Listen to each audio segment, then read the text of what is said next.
இது உங்கள் விடுதலை நேரம். ரொம்ப ஹோப்லெஸ்ஸாக எல்லா காரியத்திலும் சோர்வுற்று இருக்கீங்களா?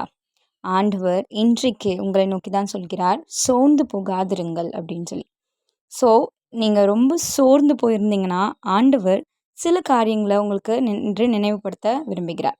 நாம் எதுலலாம் சோர்ந்து போகக்கூடாது அப்படின்றத வேதாகமத்தோட இருப்பிடத்தோடு இன்று நம்ம பார்ப்போம். முதலாவது, ஜெபம் பண்ணுவதில் சோர்ந்து போகக்கூடாது. ஸோ நம்மளோட ஜெபத்துக்கு பதில் கிடைக்கல அப்படின்னு சொல்லிட்டு உடனடியாக சோர்ந்து போகாமல், எப்போவும் அந்த காரியத்துக்கான பதில் வர வரைக்கும் ஜெபம் பண்ணுறவர்களாக நாம் காணப்படணும். இரண்டாவதாக, நன்மை செய்வதில் சோர்ந்து போகக்கூடாது. என்னடா நம்ம எல்லாருக்கும் நல்லது தான் செய்கிறோம், ஆனால் நமக்கு ஒரு நல்லதும் நடக்கலையே அப்படின்னு சொல்லிட்டு எந்த காலத்திலும் நம்ம சோர்ந்து போகக்கூடாது.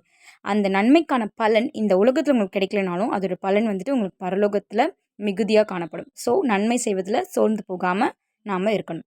மூன்றாவதாக, நம்மளோட லைஃப்பில் வர உபத்திரவங்களை அனுபவிக்கிறதுல நம்ம சோர்ந்து போகக்கூடாது. உபத்திரவங்களை சகிக்கிறவர்கள் பாக்கியவான்கள் அப்படின்னு சொல்லிட்டு வேதாகமத்தில் சொல்லப்படுகிறது. ஸோ எவ்வளோ கஷ்டங்கள், ப்ராப்ளம்ஸ் உங்கள் லைஃப்பில் வந்தாலும் அதுக்கு நீங்கள் சோர்ந்து போகாமல் ஆண்டவரை நோக்கி ஆண்டவர் செய்த நன்மைகளுக்கு நன்றி சொல்லி ஜெபத்தை ஏறெடுத்து கொண்டு உபத்திரவங்களை சோர்ந்து போகாதவர்களாக நம்ம இருக்க வேண்டும். நான்காவதாக, ஆபத்து காலத்தில் சோர்ந்து போகக்கூடாது. நம்ம சோர்ந்து போயிட்டோம்னா நம்மளுடைய பலன் குறுகினது அப்படின்னு கூட வேதாகமத்தில் நம்ம வாசிக்கிறோம். ஸோ ஆபத்து வரும்போது ஆண்டவரை நம்பிக்கையாக கொண்டு இருக்க வேண்டும். கடைசியாக, ஆண்டவருடைய ஊழியத்தில் நம்ம சோர்ந்து போகவே கூடாதுங்க.